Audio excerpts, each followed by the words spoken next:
I see. Then we are the two brothers, Brother Samvara and Brother Samvara Bhavana. Samvara, by the way, is the in Sanskrit term for vow, right? Yeah. Vow. Vow? Yeah, vow. Yes. Ethical, yeah. Yes. Yeah, ethical code. Samvara and Samvara Bhavana. Tomba and Tomba Neba. Brother Tomba and Brother Tomba Neba. Yes. So, yeah, there is a long in the scriptures, in the sutras, you will find Buddha sharing. These days, we don't find, unless in very private places, we don't find anyone sharing stories about a long, long time ago, and stories about people from other planets. Right? We don't hear that. So, but during Buddha's time, he was the only source for many of the stories about things happening in past, much longer past, and also far, far, far away.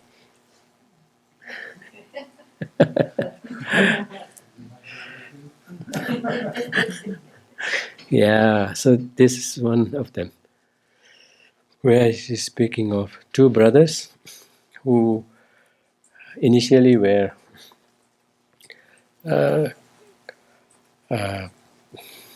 lay devotees, and they were really very taken in by the simple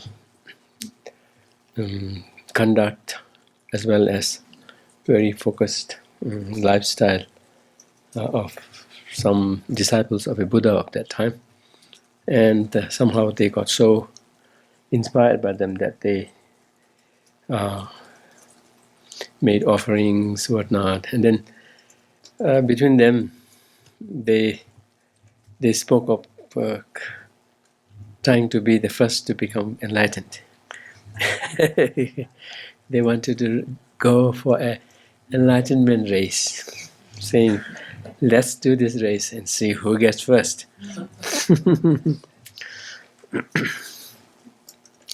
So, yeah, eventually, I think it is Brother Samvara who made it first.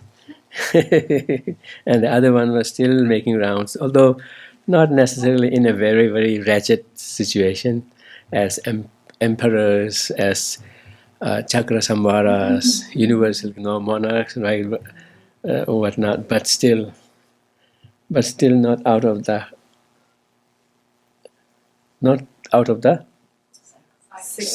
yeah, yes, not out of the sickening existence. But then eventually he made. So this is about, what is this?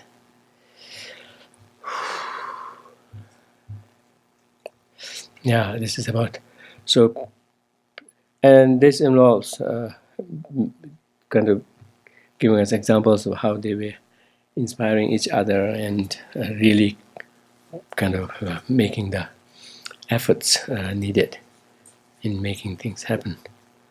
But the story is so long, and it kind of is interesting, kind of taking us through several Buddha verses, Buddha verse. Now, we don't have much information about, somewhat about how the world might have started, right? But not about who were there, what were happening. But it's when you come across these stories, it makes you think about, why not? Why can't something be happening then? Why should it be just this? And what about before the beginning of history, the recorded history, whatnot? So anyway, this is about the two brothers. I mean, the whole story particularly in detail, was taking us into what practical efforts they made for them to make it to that point, particularly that of Brother Tompa, who made to the Buddha's enlightened, the Buddha's state first. But nonetheless, Brother Tombala Nepa was also making quite a stride. And what? Taming an unruly elephant. But mainly about these two brothers was telling about how the Tibetan expression is, we have this tendency of being lazy, and the best, what do you call it? The best, the best push will come from awareness of impermanence. And that the awareness of impermanence should be cultivated often and particularly when we take reincarnation, the rebirth into account, then of course there's this need of making effort, particularly when we are at this vantage point of being humans with the fortune and leisure of meeting with the Dharma and kind of practicing it. And then what is the next one? The next one. Taming an unruly elephant. That's unruly elephant would damage all the crops and everything on its way. Likewise, this mind, if it is left to its own unruliness, then it can really,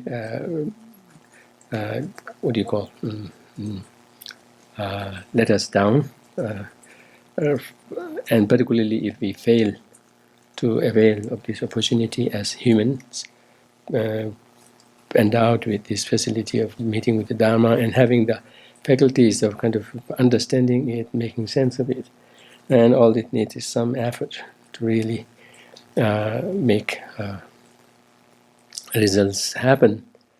If we don't manage to avail of this, then and kind of let the mind just be unruly, even in such a situation, then it could definitely let us down in plunging us into much, much worse situations. So that's about the unruly elephant. This other one, called TED TED. This is not TED Talk. What does TED, T-E-D, TED means? Technology. Education. So you want to hear the TED Talk? Pardon? The Geshe talk. Okay. Tibetan educationist designer. Pardon? And singer. And singer. Okay, Tibetan pop singer. Who knows? One day you might see me on the stage. Absolutely. I have your CD. Pardon? I have your CD. Which about which? The Sacred Music, Sacred Dance. Oh, yeah, I saw that one time. Oh, I couldn't believe I was the drummer. Yeah, during those times we would get together and have potlucks with people, and then someone who by profession was a drummer would come and look for me. Who is your drummer? He might have thought that I might be a professional drummer. I would have big drum.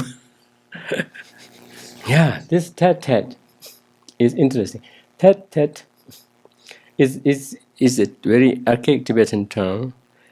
It's sometimes written as tet, sometimes it's written as det.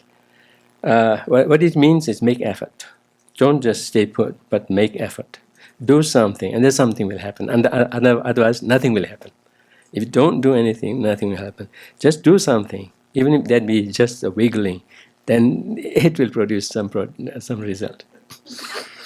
And this is set around two sparrows, two oldest sparrows, male and female, kind of with their wings upon each other, walking.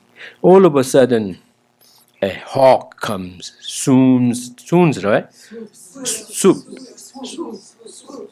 Swoop? S-W-O-O-P, yeah. Swoops down and take one of them up. The other one got so worried. What had just happened? And then it took a while for the other one to kind of come to sense. And then thought like, could it be just karma? Could it be because of my fortune that I got spared and his karma that he got taken? I said, no. Don't think of karma as something determined, predetermined, and that nothing can be done. Yes, even with karma also, if you make efforts, it can be changed. So it occurred to the other one on the ground to shout out loud, tat, do something. Don't just that, do something. And it tries to wiggle and it comes down. Yes. And they're back into going for the walk. So the Tibetan expression is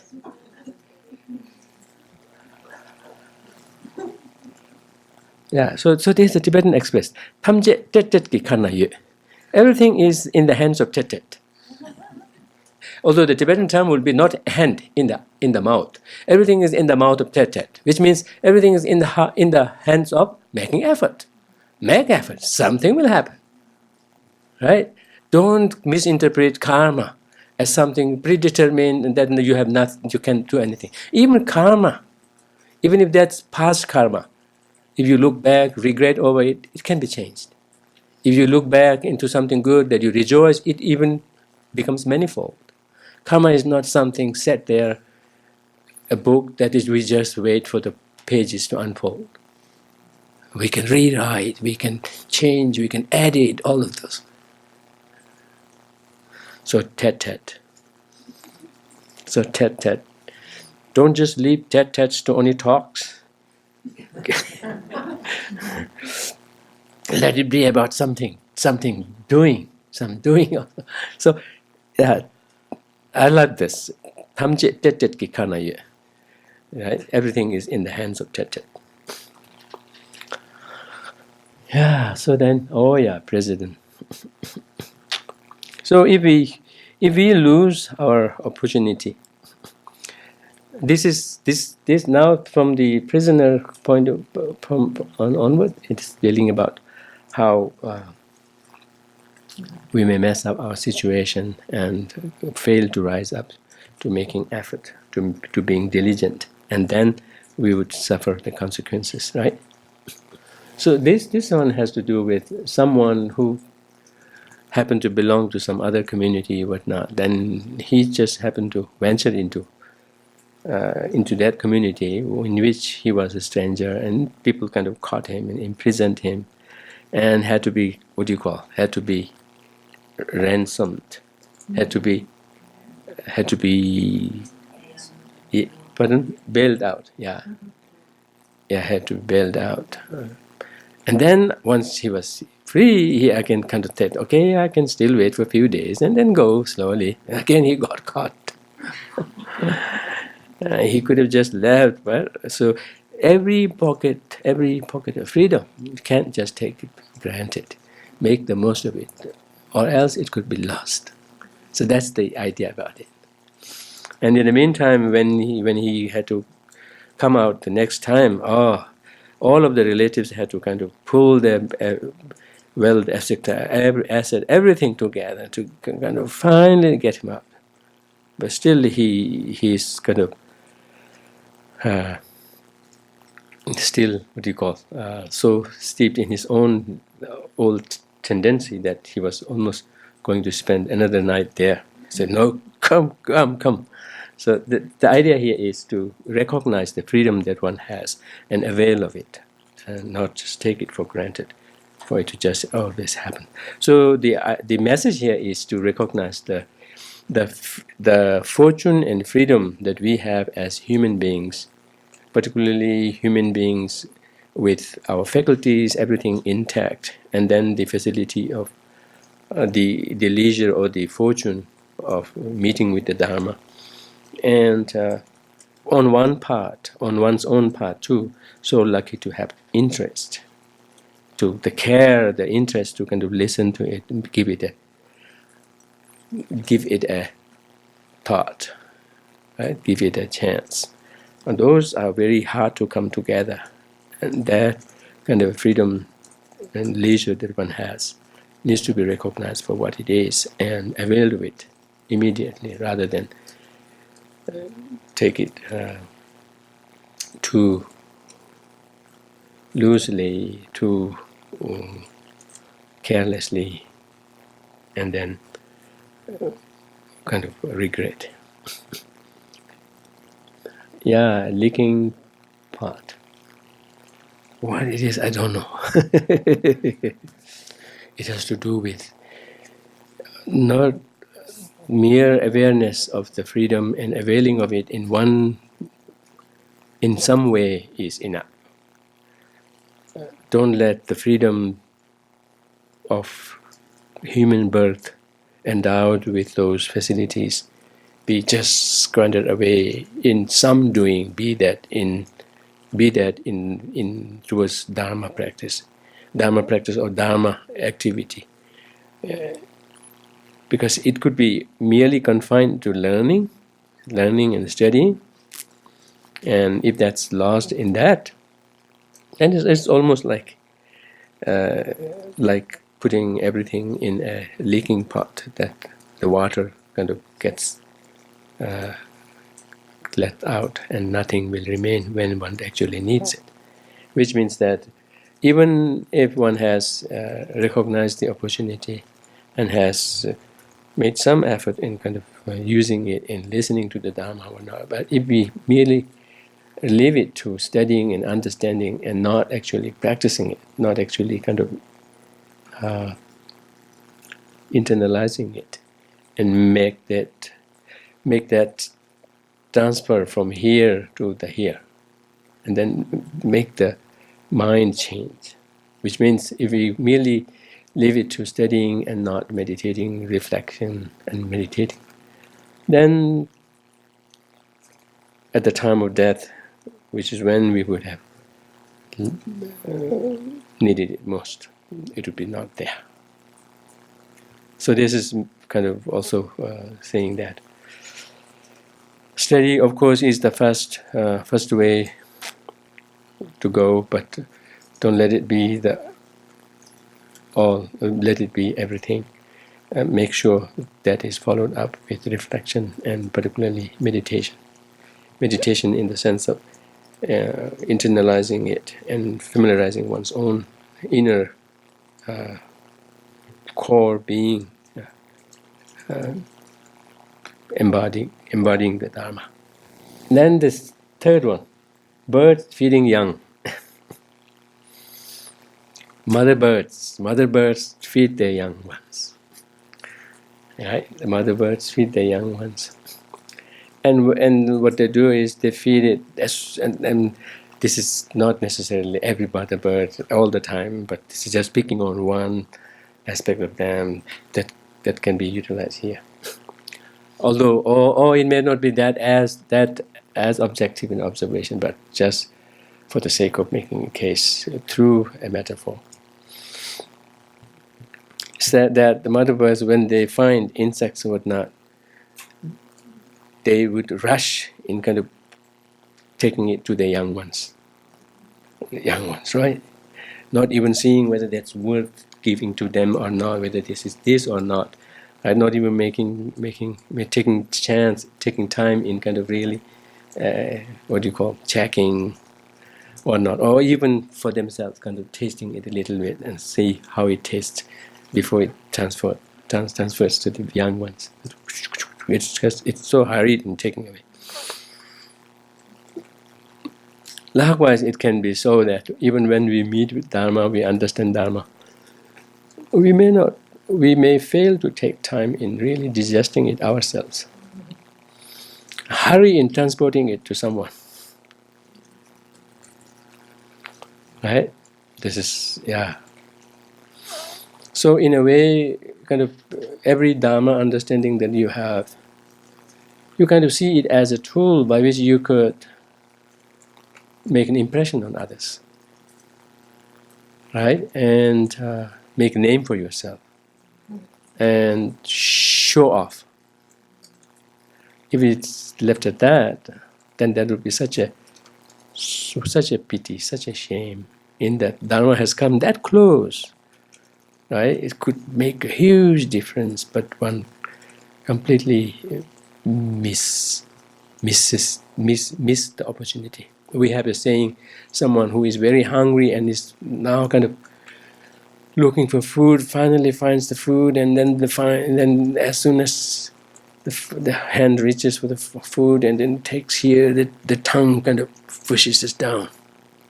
The tongue pushes it down to the ground. Now you can't eat it. It's almost like that. Dharma, you have got to that close to yourself, and you even understood what it is, but instead of rising to the occasion in making the proper use of it, everyone just uses it in making name for oneself, fame for oneself, or for showing off to others. Then missing out on a very important opportunity, and kind of almost failing at the right time when one could have turned it into important into a significant thing, right? So when one loses that, so that's something to be watched over again. Again, this is a way of kind of failing to kind of let the Dharma sink, and then kind of just be content at living it at the surface, and all it serves is very, very mundane purpose. Very mundane purpose of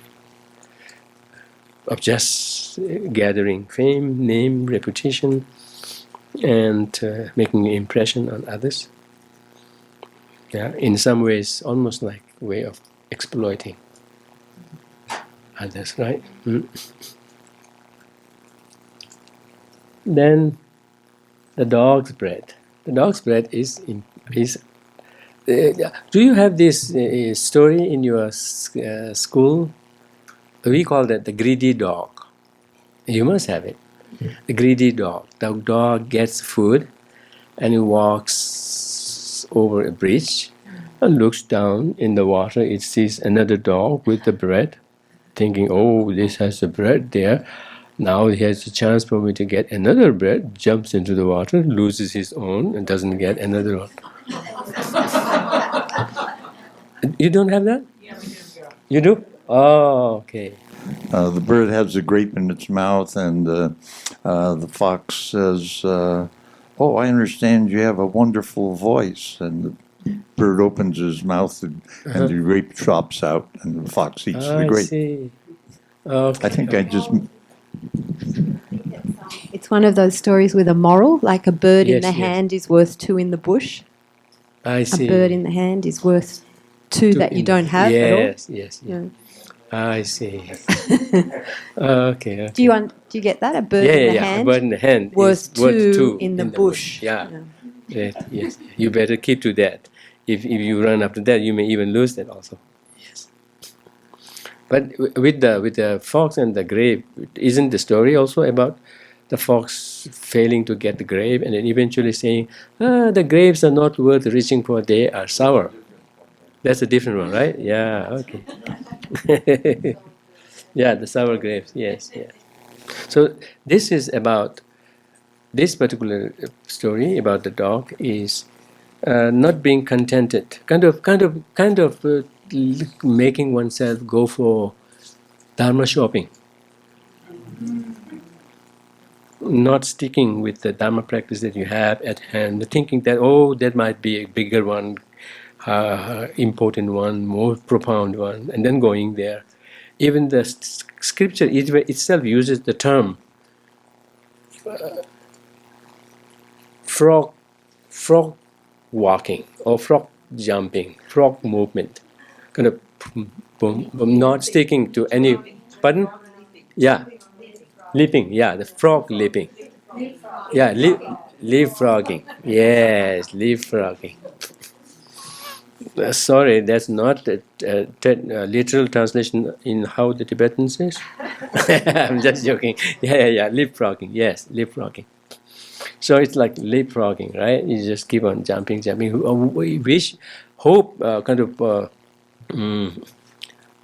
expecting that the other one might be a more important one, right? And ending up getting nothing in, nothing sinking in, right?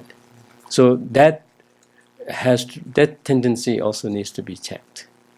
Of course, there can be occasions when that's what would be needed, what could be done, what should be the way, but just don't what do you call, give in to that all the time, right? Then one would not have the opportunity in letting a particular top teaching kind of sink down. Saying almost like going to each Dharma or each Dharma center or each teacher, almost like one is going there to just taste the salt. Like you do that, right? When we make broth, food, whatnot, we taste the salt, right? So it's like like that. Never getting to actually enjoy the food. Pardon? Ice cream store. Oh. We have an ice cream store in the U.S. called 31 Flavors. Uh-huh. So I think of it as somebody who goes in the store and takes a little scoop of each flavor but doesn't really eat anything. I see. Yeah. I'm just joking about because every time I go to the ice cream shop, I do this. Like, can I have that one? Now this one. Sometimes I leave before buying something. Yeah, actually, by that time, I can get, particularly if you have 31 flavors, a scoop would be a complete bunch. Then, yeah, and then what's the remaining? The remnants of a crop. The remnants of a crop, right? Remnants of a crop, we call that what? Gleaning, right? Gleaning. After the crop has been harvested, whatever is left, then some people bring their herds to kind of pardon? Yeah, to graze. Yeah, they graze on the and usually the animals are kind of in hurry, right? They can kind of being taken from one field to the other to graze, and so they usually don't get to kind of really digest. Well, they just take just top of it, bit, and then go. So likewise, it says that one has to warn oneself against doing that. Rather, let any dharma kind of sink in to make a difference instead of just. In Tibetan situation, this can also happen. Some people just have a good time, going from one teaching to the other, right? And having fun, right? Meeting with friends, all of those, and then they get to chat and catch up, and then be seen as attending teaching. But what they do is just going one from one to the other all the time, right? And never getting time to really read and study deep, reflect deep on it. All the time you'll be meeting new people, new friends. There will be. So that's very possible. In the great monasteries, the even younger tulkus, younger incarnate monks, they are kind of they are not secluded. They are discouraged from attending any major teaching before they have finished certain level of education. Yeah, and not to have any commitments to do because that's not their priority at that time. And then plus with the Tulku title, they can get carried away by the respect they get at these different teachings or not, right? And then be really kind of carried away by who I might be, and not pay attention. So in the big monasteries, they have this in place. Sometimes they even keep their young tulkus away from attending any major teachings, except when His Holiness may be giving teaching nearby, whatnot, until they keep them from attending such grand teachings until they finish their geshes. Yeah. Until they finish their geshes. Yeah. Okay. Not everyone is successful, but it depends on the kind of the connection between the attendant and the tulku. And then the advice of some teachers around. Yeah. And then children's competition. How do they compete with each other? Who is taller? Who is faster? They will really run, right? And there is also the possibility in our Dharma practice of saying, I want to defeat everyone. In kind of pursuing Dharma in the same spirit of competitiveness, in the same spirit of saying, I want to defeat everyone in the studies, right? And that, and then kind of, I want to be more compassionate than others in a competitive sense, right?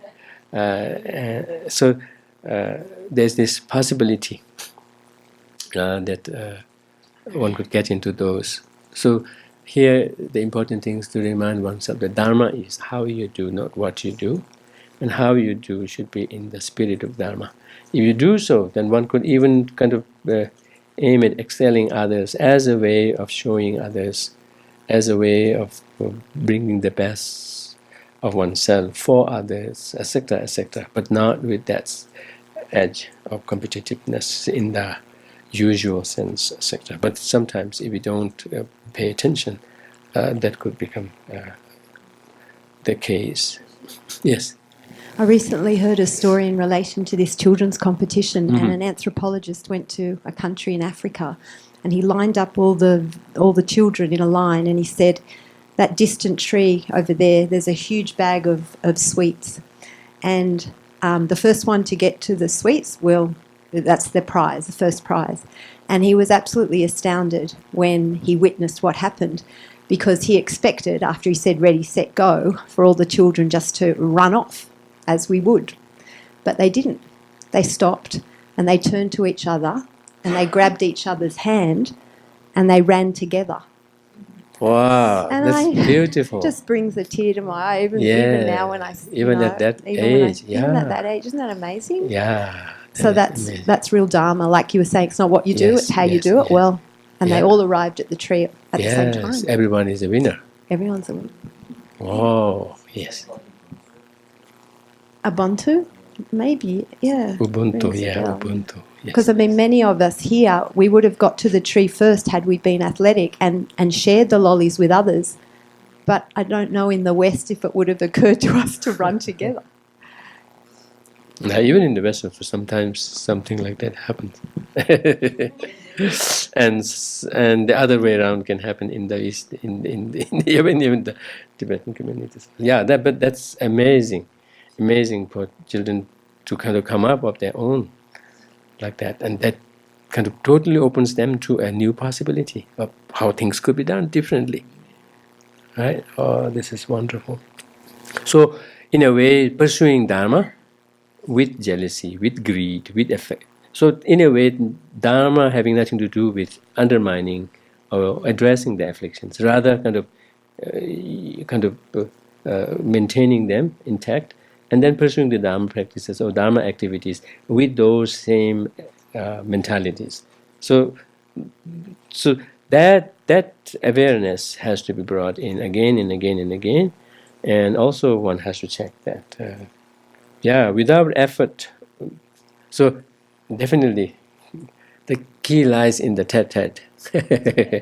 The key lies in the tete-tete, because unless we make effort, nothing will move. But at the same time, the one that moves should be in that Dharma spirit, right? Dharma spirit. Then the moving will be in the right direction. So in a way, it's saying that the efforts made all should be sure kind of contributing to addressing, tackling the afflictions, and not at all feeding them or keeping them intact. In which case, then there's the danger of using the same afflictions, maintaining them, keeping them, and pursuing the so-called Dharma activities. Of course, I mean, these things can happen in the initial. I very clearly remember doing the debate, but with sense of competition. And when I got back to my room, I said, such a shame you did this. And yeah, but had to be reminded again and again, because I was fresh from my school with my beetle hair, with my bell bottom. Yeah, I went to Dharamsala. I went to Dharamsala straight from my school in my Beatle style hair. I didn't know that Beatle was a music band, nothing. Except I thought that, oh, that hairstyle is called Beatle hairstyle, because we had a teacher who everyone called Teacher Beatle. And he wore that style of hairstyle and bell bottom, and then thick shoe. What do you call that? Platform. Yeah, exactly. Platform shoe. No. In Shimla. In Shimla. In the school. Yeah, in the school. So I remember very clearly. We didn't have much money, particularly us. Parents were working in the road construction. We didn't have much money. We were just barely to get by. So we didn't have money enough to buy new trousers with bell bottom, right? What we will do is we will cut wedge into the old ones, and we would not get the matching color. So it would be totally different color, blue with white wedges in it.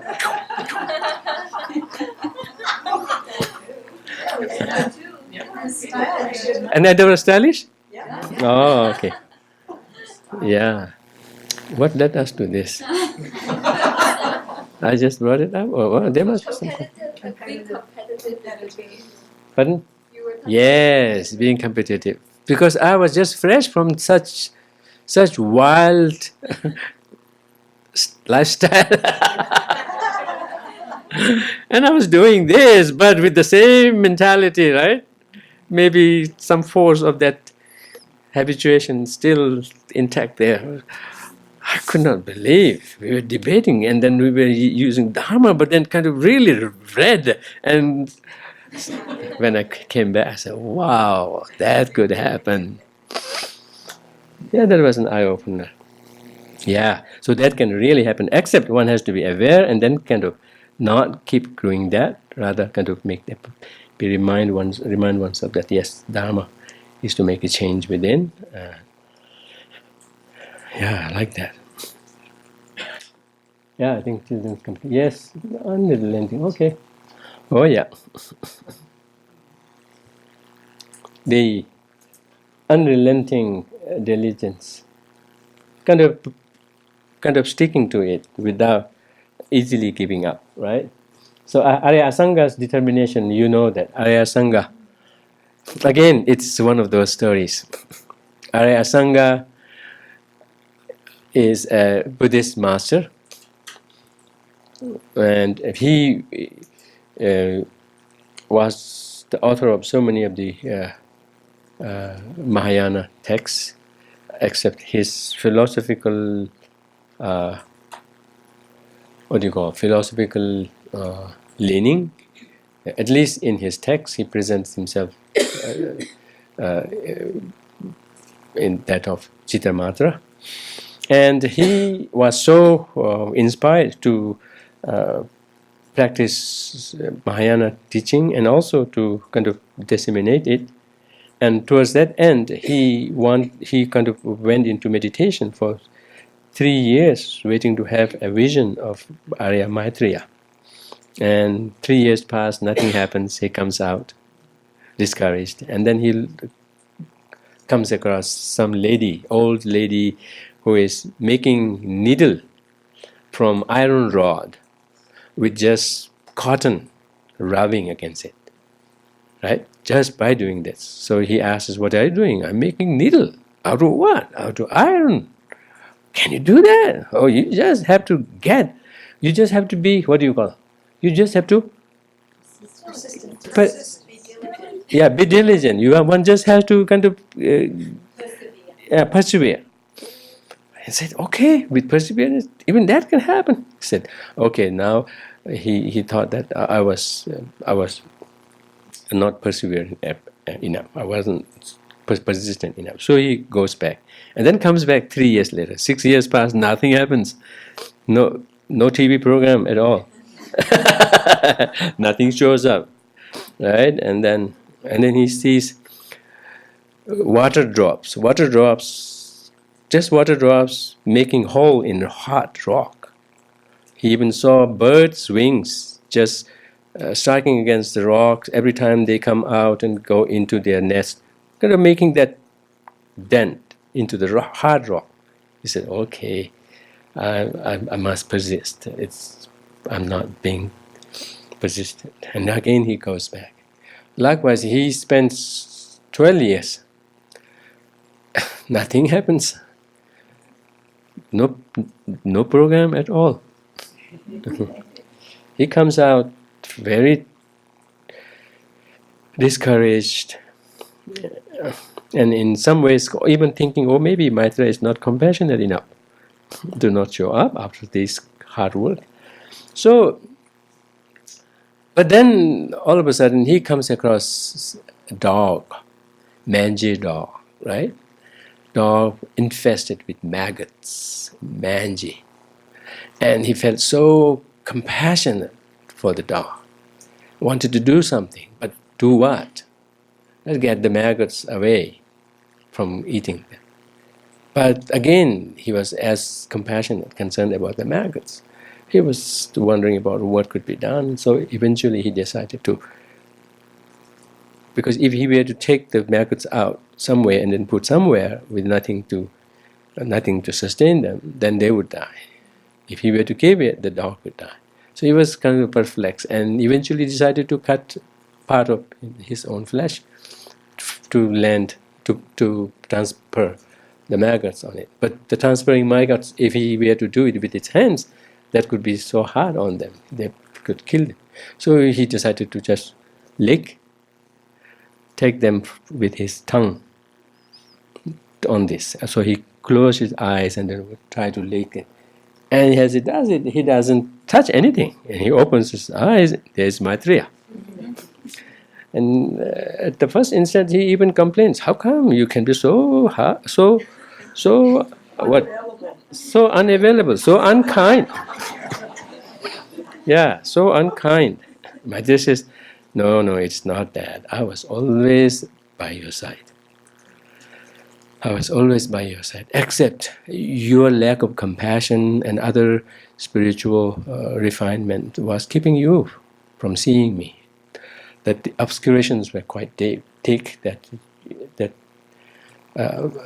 you were not able to see. But this compassion, genuine, strong compassion that you have, cleared up those obstructions, and you were able to see me.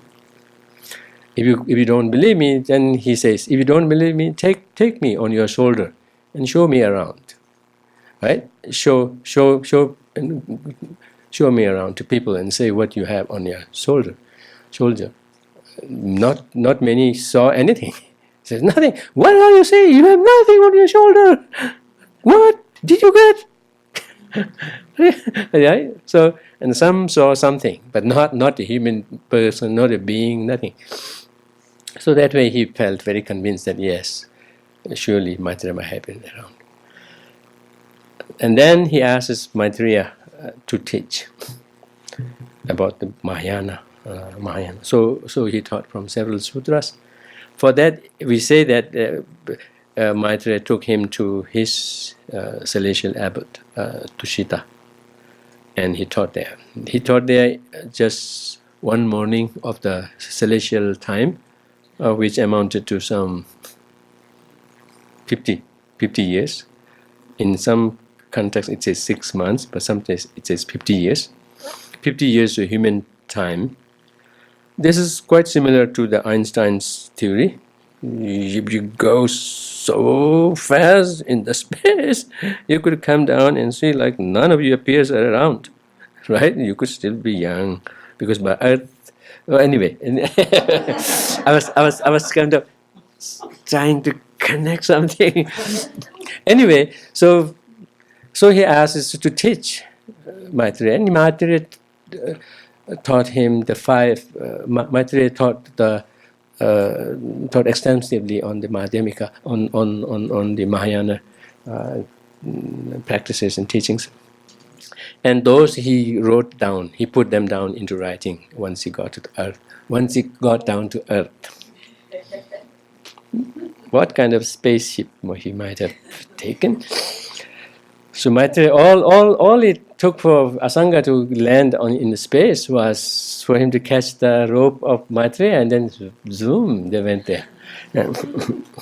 Anyway, there are these texts, 5 texts attributed to Maitreya that Asanga helped putting in writing, but he didn't claim the authorship. Instead, he wrote commentaries on them, which, yeah. So we have the text, but the author, who is that author, right? Maitreya. So I find that interesting. Very interesting. Is Maitreya a human being, a godly being? But we have the text. Why wouldn't Asanga claim the authorship if he was the author? And if he didn't want to claim authorship of just about anything, why care to write those commentaries and say those were mine? Right? So anyway, so this is about Asanga saying, yeah, you have to have unrelenting diligence. Don't be so easy to give up. Ah, this is another one, good one. Laos and flee, they are in a race. Yeah.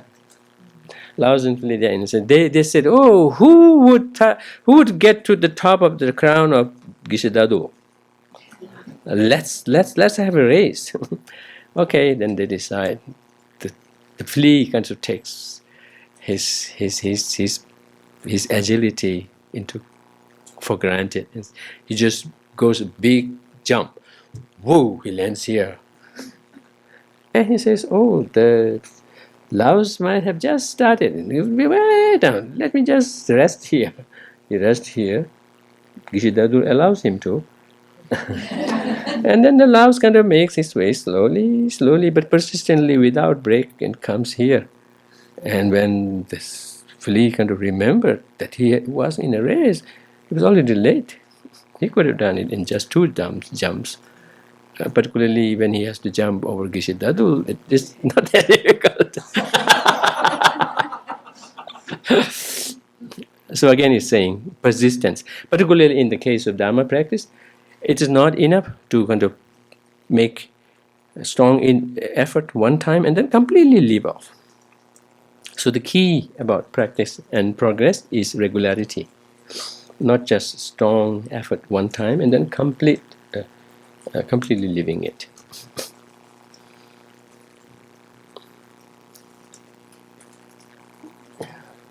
Yeah, Zhang's response to war call. There was a war call and everyone kind of panicked, panicked, and they rushed. In the meantime, everyone got their heads bumping, legs kind of dripping, all of that. So basically it is saying that there's this need of pursuing things in a composed manner, rather than giving into mere doing it in whatever way, And basically it is saying the Dharma practice that we do has to be done in a systematic way, with the study coming first, with the reflection and the meditation second. Meditations been done on the basis of the prior requirement of reflection, that preceded by study and whatnot, and then it will go smoothly. Otherwise, if you just rush into meditating without having done any studies, whatnot, then that cannot bear the expected result. Instead, that could even go awry. Geshe-la, Yes. is that in any way in contradiction to the head on fire, that we were talking about before? Mm-hmm. Your hair on fire, or your head on fire, or whatever? Yes. It seems a bit of a contradiction, or is it? It's a different thing we're talking about. Yeah, there what is being taught is it's although I did use the term panic, but that's not exactly. I mean, usually we would panic, right?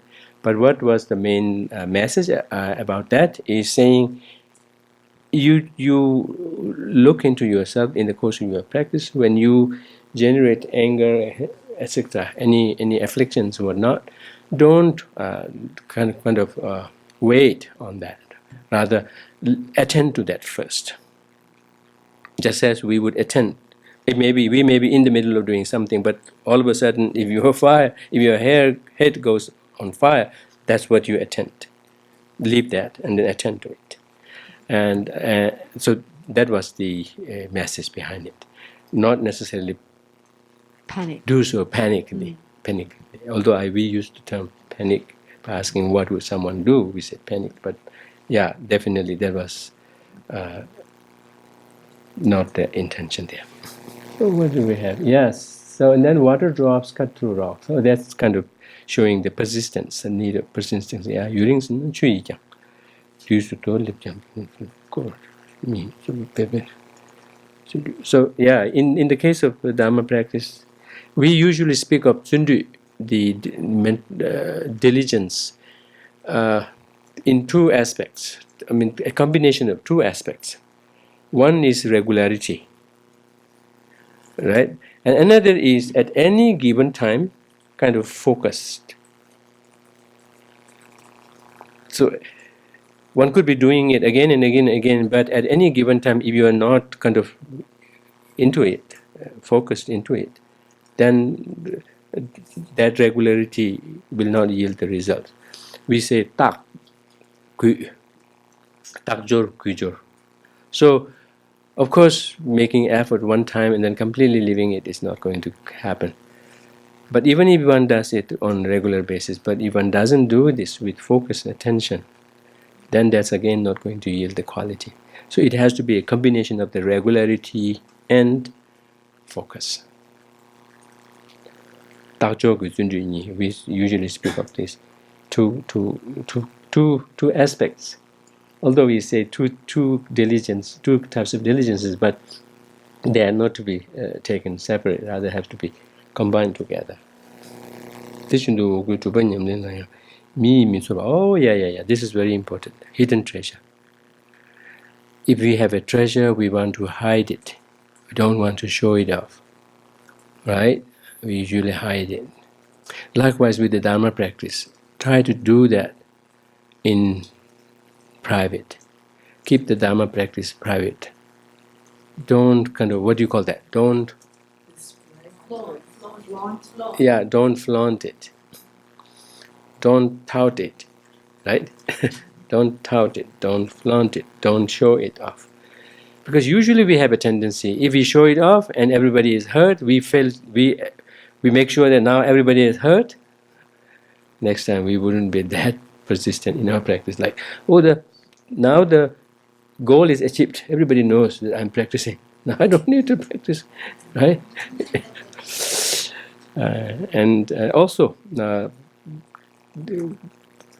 one can get carried away by the side happenings of that showing off. So who knows, after having made that case, then there could be several what do you call, reactions to that. Maybe many calls, many requests, in a good sense, or else some obstacles, etc., that could come in the way, that could hamper one's practice.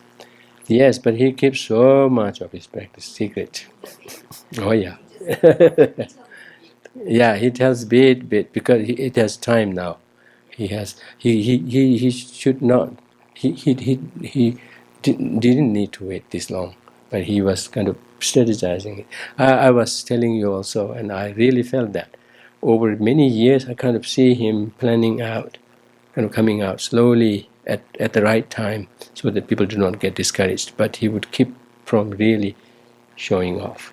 He would say, yeah, he would say, these being the practices that are dear to his heart, but he still has a long way to go. Yes, please. When you talk about hidden treasure, when I was thinking about that, isn't it also about humility? Mm-hmm. Yes, yes. Yeah, so there's a certain humility to how we go about our lives. And without that, if it's so public, then the humility Yes. in how we practice is no longer Yeah, and also if the practice is not so strongly rooted, yes, then yeah, that can get to some of our that can get the better of our weaknesses. Yes, then you can become corrupted and not get anywhere, right? And yeah, nyamzulemba means to remember and danger so. And then what is this? Drinking porridge. Have you ever have you ever drunk porridge? Pardon? You say eating. I see. In Tibetan, we use the term tupa, and just about any kind of tupa it may be. It may have big chunks in it. We always call it drink, not eat. So anyway, when you drink tupa, you strategize. You have some in your mouth, and then you have part of your spoon already scooping, and then your eye on the next one.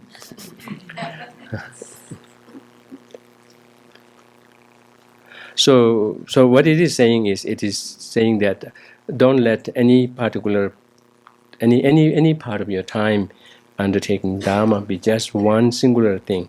See, you could kind of do the study, practice, reflection, and meditation, kind of in a very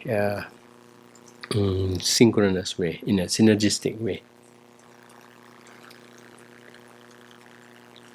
And so is the case with the practice, so is the case with Tenyosum. So is the case with one's practice. In the case of Tenyosum, study, reflection, and meditation also kind of strategize in such a way that they are in tandem and they kind of support each other. You may be doing study, but then at the same time kind of have your eye on reflecting on it, meditating on it, and then kind of let the meditation kind of complement the hearing, etc. So kind of have all of them going. So is the case with the practice of 3 trainings. Don't let it be just one of them. Let them all be in sync with the morality practice, complemented by concentration, complemented by the cultivation of wisdom. Let them all kind of fall in place nicely in kind of coordinated way.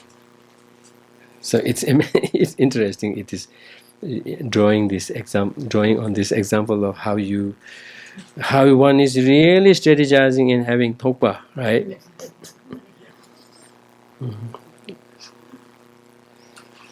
What else? Okay, so then gold rush. Yeah,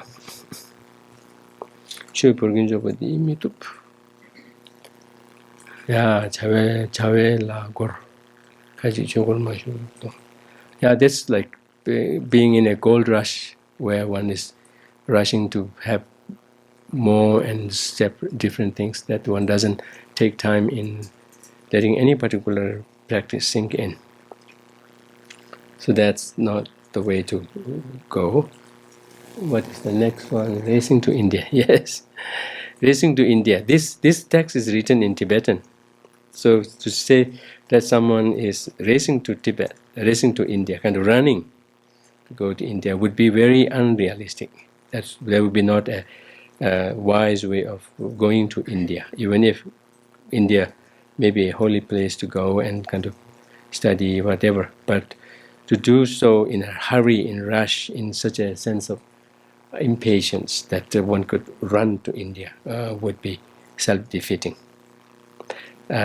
So is the idea here about pursuing Dharma practice. Have patience, and rather, instead of kind of unrealistically rushing into it, plan it out well in kind of going systematically.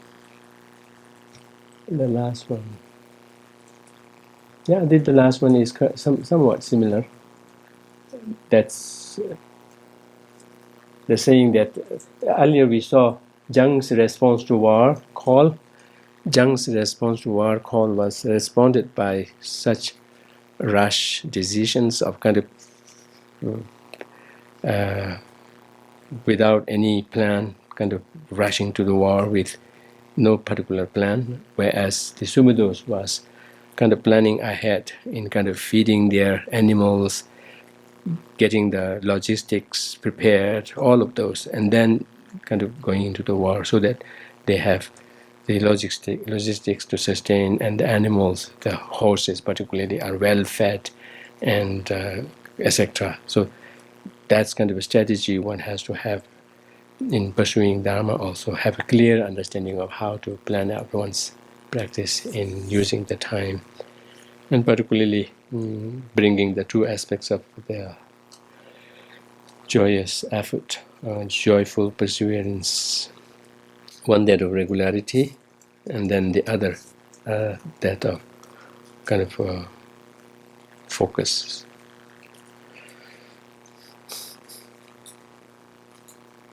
In a way, all of these six perfections, the success of them depends on the quality of one's joyful perseverance. Whatever the perfection practice one may be engaged in, the way to pursue that is by having the joyful way of pursuing it, persevering it with regularity and with attention and focus. Okay, so with that we get to sing. Yes. So remember diligence, right? Unattached. The first one will be laziness, right? Lelo, laziness, indolence, and then the rest are kind of putting off, saying I'll be diligent tomorrow, but not today, right? And then just little bit of diligence is enough, kind of being contented with that. And then what about the fourth one? Yeah, this is expectation of reward, right? In this life. And then the next one is attached expectation in the next life. And then unattached is persevering, at least from a bodhisattva perspective. That would be a faulty to do, to attach self-interest in the form of self-liberation as a purpose. And then the never attached, the last one is not even giving in to the subtle instincts of indolence and laziness. And on top of that, pursuing anything not giving in to the grasping, self-grasping, rather trying to see everything through the light of dependent origination. Okay, so let's sing. So this is Zundu, okay? Zundu is diligence. O chan ju sembe Zundu ne ma cha mi cha cha ba me Chai boy ni jai ma yin de ma chai mi chai chai boy me. So this is so easy, right? The last three lines the same. Machak michak chakwa me chakwa ni jama yin de machak michak chakwa me, right? But this is so kind of loaded with meaning and kind of really brings to clear picture the lack of self-interest, how self-interest is to be kind of peeled off from what one does by attending to these different tendencies. So, what do we have? Oh yeah, we had concentration, the whole one. Oh, okay, that's, yes. The parameter of concentration.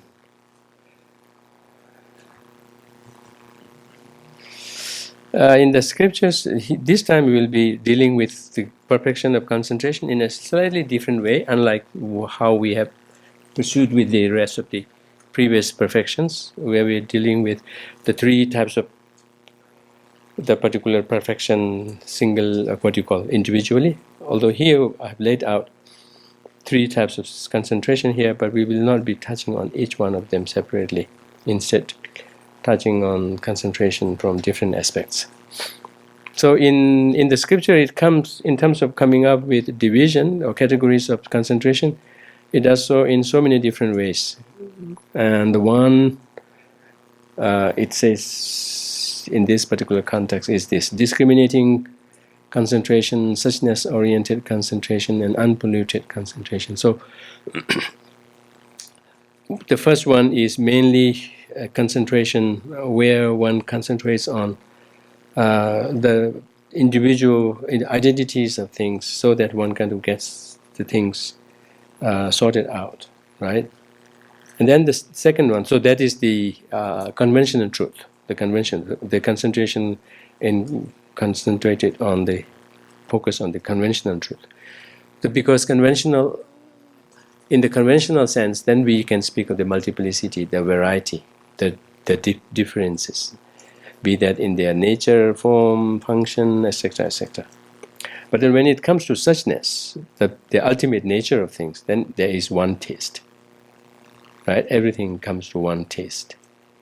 And that's the concentration, the second concentration, which is oriented into the subtle, ultimate one taste nature of things.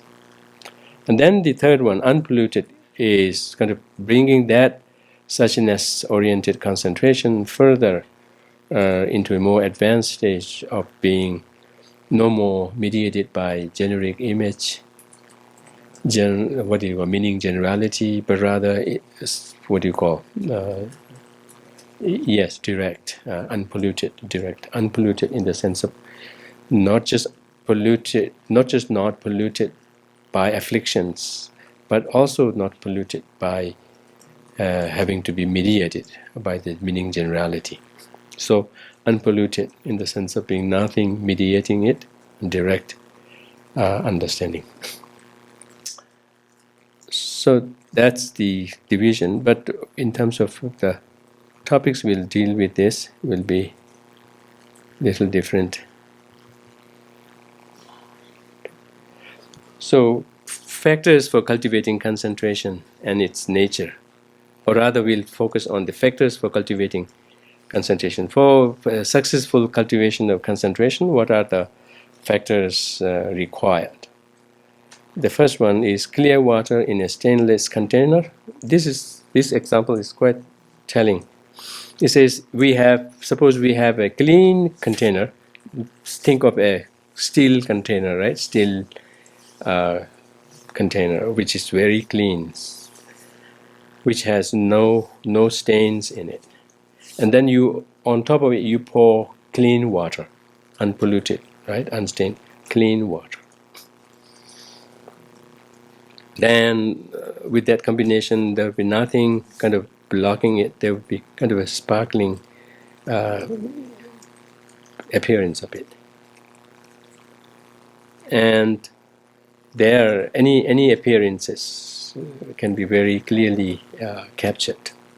Likewise, it uses the container, the clean container for good moral practice, morality. And the clean water is likened to a good, reliable, rich instruction from the teacher. With that combined, one can expect growth, development of uncompromised practice of shamatha.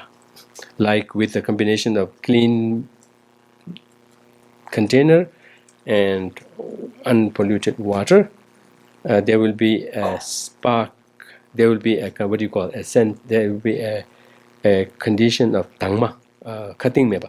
There will be no such thing as something is polluting, be that at the surface or at the bottom. It will be complete transparency, right? So likewise, the shine, the shamatha cultivation from such combination of good moral base with accompanied by undefiled, well-informed, authentic instruction can give rise to an ideal shamatha practice. And on top of that, in such a state of container with water or whatnot, any appearance, if moon reflection were to be happen on that, that would also be very clear. Likewise, on such a basis of shamatha, then there is this possibility, there is this prospect for the vipassana, the moon-like vipassana reflection to appear unstained clearly. So here it's making this connection between concentration and morality. Actually, it's saying that concentration practice, for it to be successful, is to a great extent dependent on the morality basis. Because without that, the mind would lack that basis for one to situate the concentration in the first place. And then another factor for cultivating concentration is solitary place. What we usually call tumbene, which is conducive place, right? Conducive environment. Conducive environment like here. Just being in the place itself kind of does the magic in really kind of taking away the distractions. That not only is solitary, not only is Wemba, that not only is far off from, that not only is Wemba, that not only is solitary, but also has no disturbing sounds at night, no the buzz, hustle and bustle of, or the commotion of people, people interaction in the daytime. And then in terms of the inner condition, contentment is very important. In that even if one may be in such a situation, if one is not contented within, and if there's constant inner chatter going on, inner urge, inner longing going on, running after one or the other, then despite the physical environment, concentration cannot be situated because of the lack of proper mental basis of contentment. The contentment here is alluded to a condition where one's mind is not attacked by desire and discontentment. Desire in the sense that you desire after, you long after things that you don't have. That's desiring. But then, even if you have something, you want more of that. That is discontentment. So, in whatever form it may happen, that kind of keeps the mind from being still, and thus lacks that required base for concentration to be established. So the contentment is the inner. These are all explained in the Lamrim, like together, but here it is kind of laid out separately with these examples. And then the bow drawn, that is now that is kind of drawing closer to, once you have the bases, those bases, external and internal bases, how do you actually pursue the concentration practice? There, the main thing is to train the mind to be one pointedly focused on a chosen object. And this is likened to bow drawn. Here, the example is not to the bow, but to the dashu, to the not to the arrow, but to the bow. That you have to hold the bow really straight, not moving, but straight. Of course, the arrow has to be straight, but mainly to be able to hit at the target, one is to hold the bow firm. It says tangbo, firm, without wavering, firm. And here, because we are talking in terms of the bodhisattva practice, the intention behind in this training should not be self-interest, because if it were attached with self-interest, the most it can lead to is the fourth level of something, stabilization, whereas in the case of the bodhisattva, this would be considered a distraction, right? Going off the track. Rather, it has to be meant for serving others. And that way, if one pursues concentration in this way with a basis complete, then the possibility of this is leading to enlightenment. And then this next one is quite popular, right? Disciplining an elephant, likening the elephant to the mind, or more rather a mad elephant to the mind, and that it needs to be kind of tamed skillfully at the hand of an expert. Like it takes an expert to train the elephant. So here, basically, the expert uses the robe and the, what do you call that? The hook, right? Yeah, hook. These days, if we use this example, sometimes it is little controversial. Anyway, the idea is to take resort to mindfulness and mental introspection in disciplining the mind. In first, for kind of holding it to the object, and then while being on the object, if it loses either focus or intensity, clarity, all of those need to be then identified through the mental introspection and metaphor. Yeah, like we used in the previous one, the clean container. If the container is in the first place not clean and it is stained, then whatever water we pour into it would also be as stained. And it wouldn't take any time for the water to be stained. At the moment you pour it into the stained container, it will be. Likewise, the mind, the initial mental attitude needs to be pure. Otherwise, whatever concentration practices you build on that, first it is difficult to attain it, but if with insistence, with persistence, we could pull up some amount of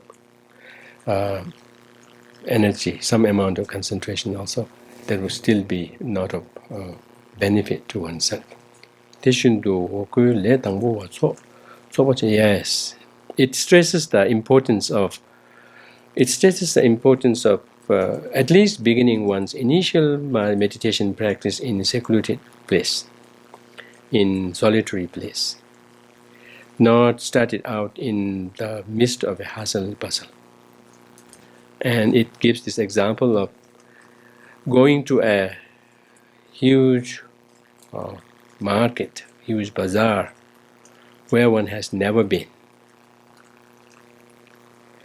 Then there is very much possibility of losing the friends, and also losing things that you may have brought with you. You will be so lost that by the time you come out of it, you may have lost your friends, and as well as you may have lost your path. Also, you may have lost several of the things that you have brought into. You could be so carried away by too much happening around.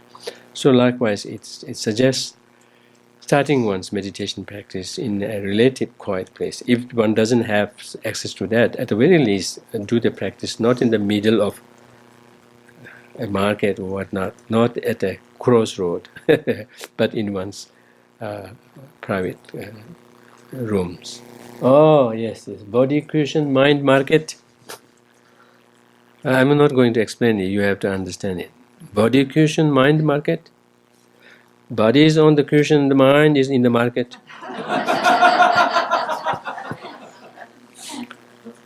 The body is on the cushion, the mind is in the market. Yeah, so particularly it is kind of, what do you call, emphasizing the need of curtailing one's needs and curtailing one's, what do you call, and training in contentment, and not giving in to this wild, what do you call, frenzy, longing for many things, right? Many things and more things than you have, and many things that you don't have. If you do that, physically, it could make you go all over the place because you want things.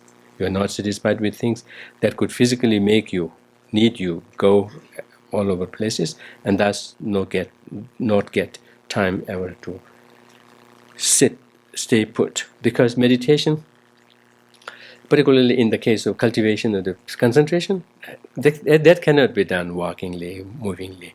You can get some pieces of it, but cannot really root. It has to be done sittingly, stay put. Unable to stay put, then concentration is not possible. So unless one trains in making do with as little needs as possible and be contented with whatever little one has, that could necessitate you physically being around, moving around, and thus never ever get a chance to stay put. Even if one could pull off sometime, that's when this will happen. Body will be on the cushion, mind will be in the market. During our winter retreats, Venerable advises us to keep our mind on our dingwa. We have a saying in Tibetan, Mel na lu na sem na te. Your body on the cushion, mind in the body, is in the mind. What else? Okay, that's it. So, we still have, we may push. Factors for stabilizing. Now, earlier this was the factors for cultivating. Once we cultivate them, how do we contribute to stabilizing the concentration? So it's telling us to kind of take on take on certain qualities of physical things, like that of mountain and ocean. Mountain and ocean, the mountain and ocean, they are huge So many things may be going around it, but they do not get disturbed, right? They do not get, they do not get disturbed. They do not get moved around. Likewise, when we are cultivating concentration, make it a point that the trivial conditions around doesn't easily, easily distract us. And particularly here in this, in the context of Bodhisattva, it is as much speaking of concentrated in the altruistic motivation. So in this context, the disturbing conditions could be bad company, right, and some illnesses, and sometimes too much focus on the suffering, too much focus on samsara could sometimes make one's commitment to the well-being of others kind of weaken, and take one's attention more into pursuing one's own liberation. And likewise, in this very lifetime, certain unwanted situations could kind of discourage one.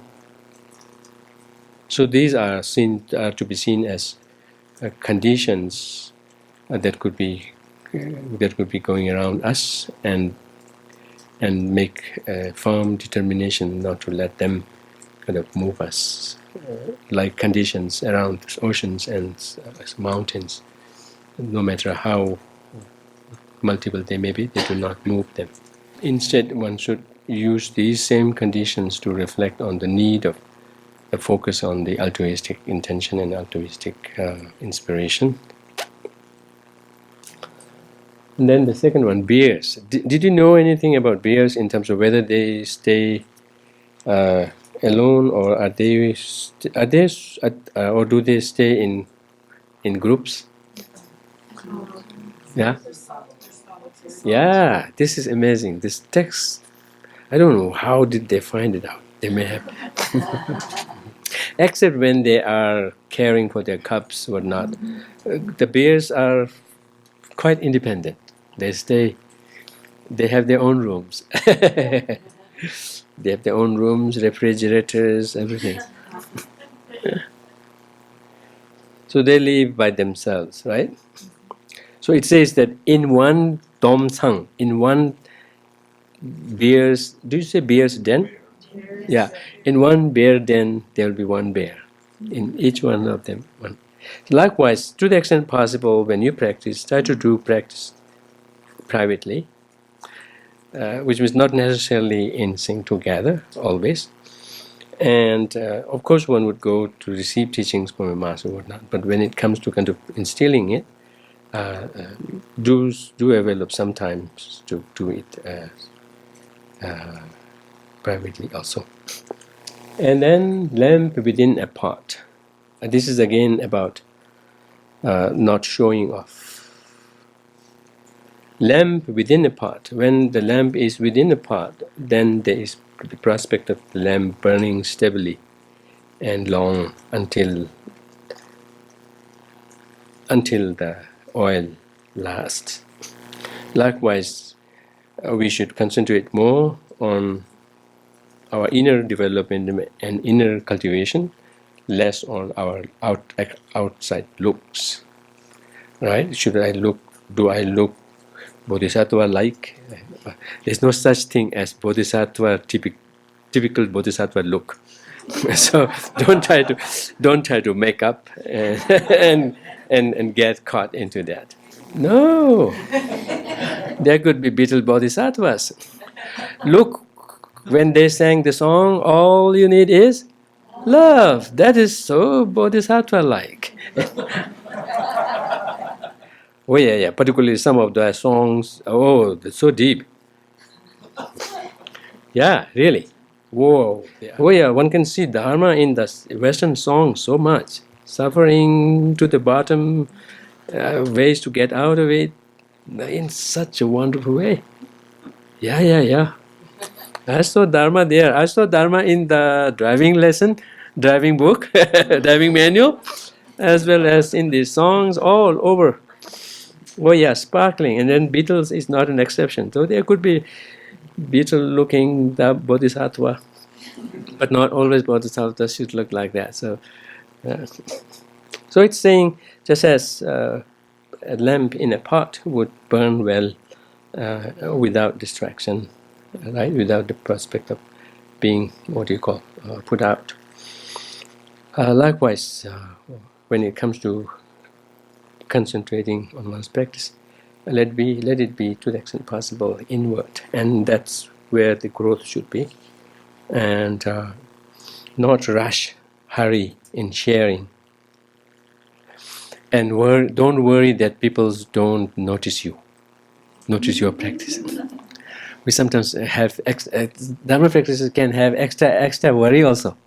I'm doing practice, but others do not notice me. Right? That would be a typical Dharma practitioner worry. Oh, we can call it Dharma worry syndrome. So not fall into that kind of a syndrome, right? Yeah, notice, but not with his effort. Yeah, so the main thing is not others should notice you, but you shouldn't be part of that. Yeah. Otherwise one would be just volunteering suffering. So yeah, Dharma worried syndrome. We should put that, Dharma worried syndrome.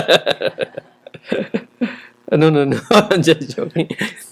Because once the lamp is taken out of the pot, then yes, it will be exposed to the wind and can be put out any time, or could be carried in any direction, right? Likewise, of course, from one's own effort, if that's the concern, then definitely that will corrode one's practice. But at the same time, even when one becomes too famous and whatnot, there's extra caution to take, not to be carried away by that. Okay, then what is... Okay, birds without plumage. This is strange. Okay. Yeah, basically saying that one should stay guard of one's practice and be concentrated, particularly not be so easily moved, easily changed by the happenings around. Like a bird without a plumage would have difficulty holding its ground. It could be kind of easily, even more easily, pushed to the side, to here and there by the winds. Likewise, one has to be cautious of the external conditions, and particularly cautious about the internal tendencies of falling back into the self-centered attitudes and whatnot. So this is in the context of Bodhisattva. So until one has gained that state of confidence and become worthy of being called irreversible, until then there is this need of taking caution. Particularly in the case of Dharma practitioners in general, right? One should always carry, or always be with a stance of caution against afflictions. Afflictions have to be kind of always looked at with caution. One has to kind of establish a stance of caution against them. And that, when you pursue it again and again and again, eventually it will build into one's own systems to such a way that as soon as it arises, you could come think like, oh, this is not something to be listened to. This is not something to be followed after. It's kind of around one, even if due to the strength of afflictions, one's own habituations, one gives rise to it. But the moment it arises, it shows up. It kind of what you call discards it. That can happen if one has built this this conviction by, of course, dwelling on the negativities, by, of course, dwelling on the drawbacks of the afflictions, short-term, long-term drawbacks, how they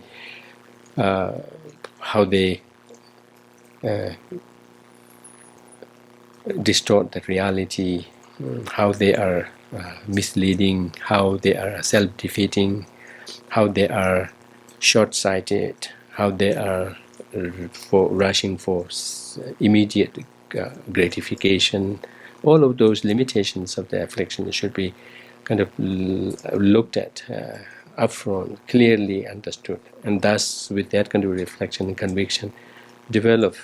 Let this stance of caution against these afflictions grow in oneself, and visit that again and again, so that, in a way, slowly but gradually, without even without necessarily noticing it, over time one would have built in that automatic sense of caution against the afflictions, that as soon as it arises, one will be cautioned against it. And so it may just arise for the sake of arising because of the forces within oneself and the conditions, but one will not just blindly be deceived by it and following after it. Yeah, and then the second one, uneven trade. Uneven trade, I call it uneven trade. Sometimes we can be carried away by our own very little achievements.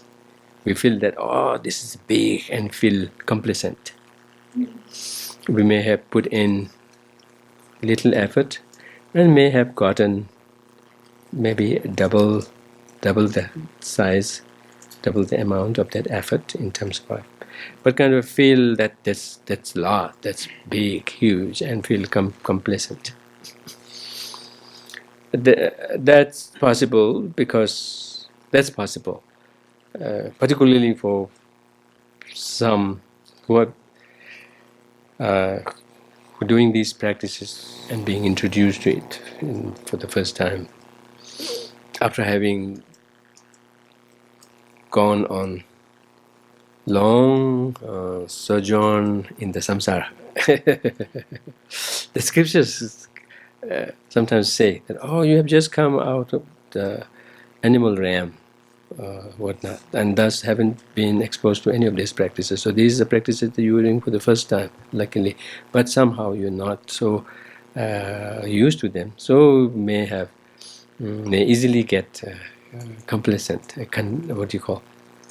satisfied with whatever little amount. So sometimes these could come in the way of making the most of the opportunities. So here, the example is someone who has never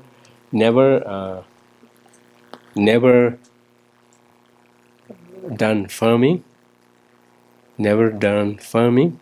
and thus for the first time is doing farm, and it kind of gets maybe a fistful of seeds, and it sows them, and in return it gets 2 fists of grain, 2 fists of harvest.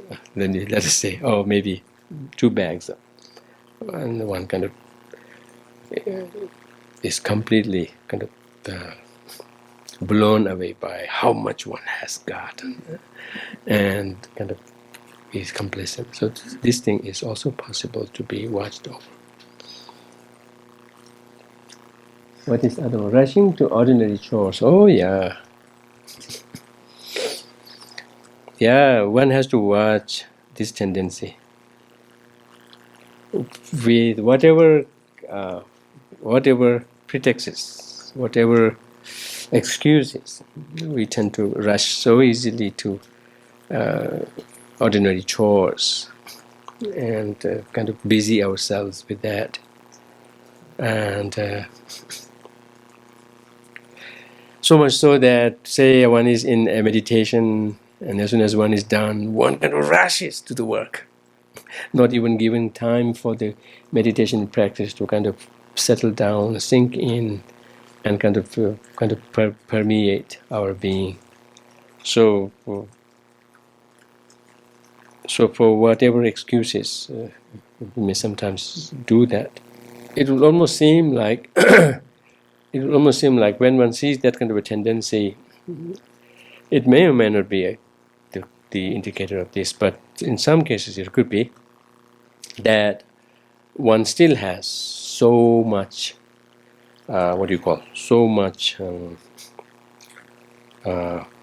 sense of value to the worldly work, that one doesn't want to lose even a single moment soon after one's meditation is done.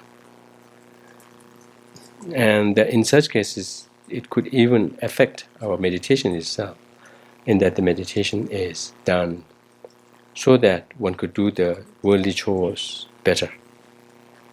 So there could be some relationship between that kind of a tendency. So that's what the scripture is warning against. At least allow some time for that kind of a meditation benefit to kind of sink in and permeate one's being, and then see one could bring some of that into the chores that one attends to afterwards. Oh yeah, each hand in opposite chores, right? In opposing chores. Yeah, that may happen with us and with me particularly. Is that a Tibetan description of multitasking? That will come next. Oh yeah. That's multitasking and kind of doing the Dharma practice with not the slightest lapse or slightest, what do you call, effect on the worldly chores. Like I can't lose on this, but I will do the practice, but not on the worldly chores. Going to keep them up to what I have been doing, and maybe even more. Like the two hands are in totally different, what do you call, opposite works. That may not be always possible.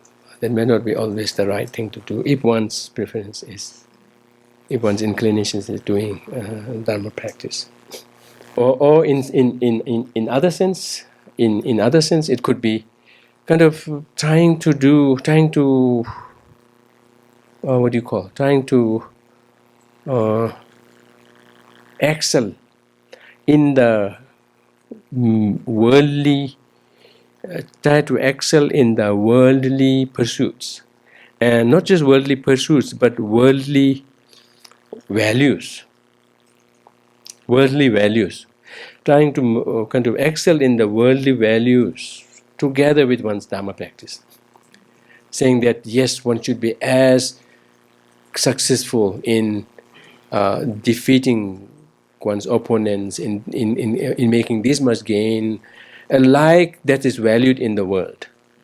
If one tries to pursue the same material values without any dent, without any effect on that, while trying to do the Dharma, then that may have to be looked at closely if that's any good to do or not.